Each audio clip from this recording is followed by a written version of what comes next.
Saya demam, Dok. Pak, tolong Pak. Maaf sebelumnya, sepertinya saya harus periksa pasien yang lagi dirawat terlebih dahulu.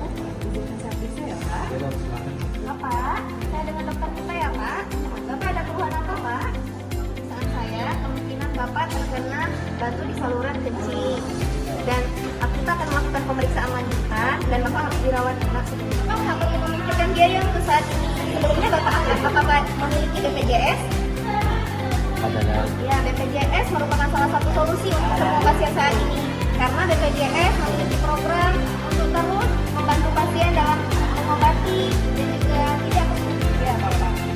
Semoga lekas sembuh ya, Pak.